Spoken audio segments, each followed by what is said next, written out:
Assalamualaikum warahmatullahi wabarakatuh. Nah, di sini saya atas nama Rana Pengsimpin dengan NIM 20020600024 dari kelas Manajemen Pendidikan Islam 6A pada mata kuliah Manajemen Perubahan. Nah, di sini saya akan menjelaskan beberapa poin.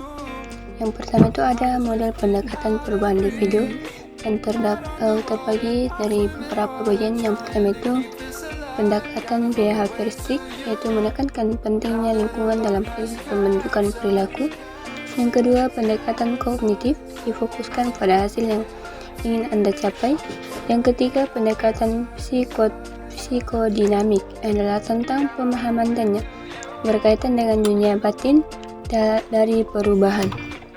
Yang keempat itu pendekatan humanistik adalah tentang percaya dalam membangun dan pertumbuhan. Adapun pada poin kedua, yaitu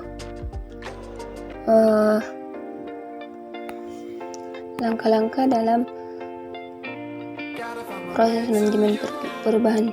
Yang pertama itu ada kesadaran perubahan perlu menyadari bahwa perusahaan diperlukan agar perubahan berhasil. Yang kedua itu ada keinginan untuk berubah. Nah, di sini perusahaan perlu membuat perubahan itu. Orang perlu menerima perubahan, mereka perlu menginginkan perubahan itu berhasil.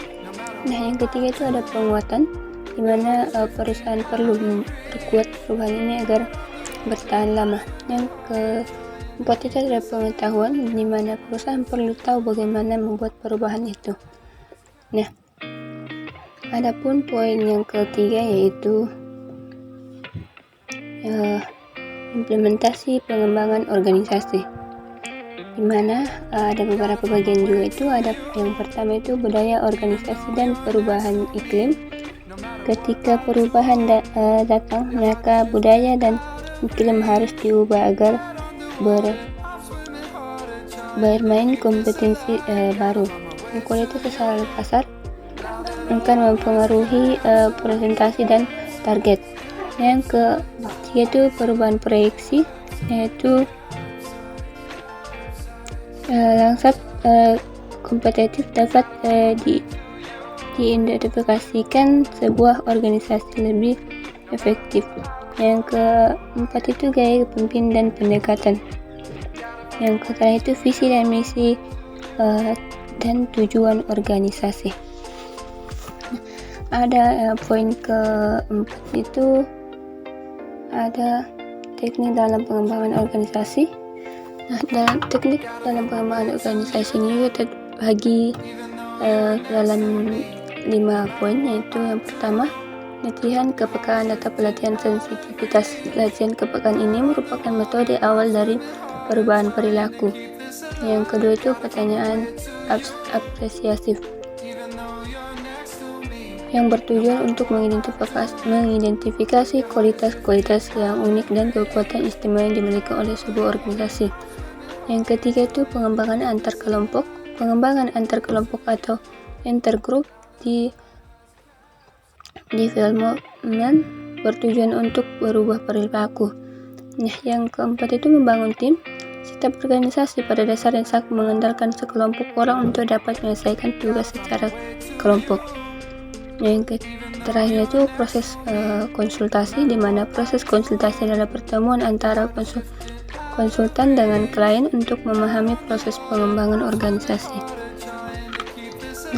Nah, adapun pada poin selanjutnya itu tahapan dalam pengembangan organisasi. Di sini juga terbagi ke dalam beberapa bagian. Yang pertama itu pembentukan tim. Tahap pertama ini melibatkan atau membuat anggota tim saling mengenal dengan tujuan yang sama antara satu sama lain. Yang kedua itu brainstorming, tahap yang melibatkan sesi tukar pendapat untuk memutuskan aturan etika mendelegasikan tugas. Yang ketiga itu penyelenggaraan.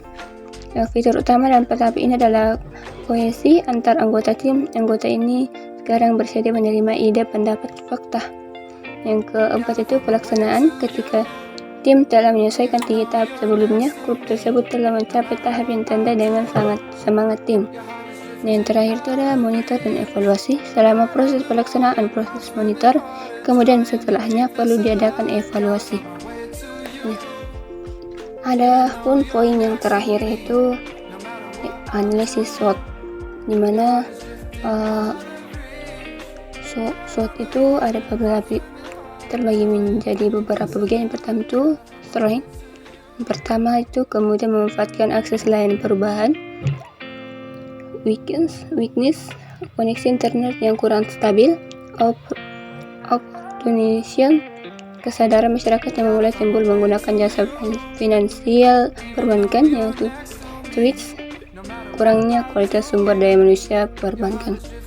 Sekian pemaparan dari saya atau penjelasan dari saya. Wassalamualaikum warahmatullahi wabarakatuh. Dadah.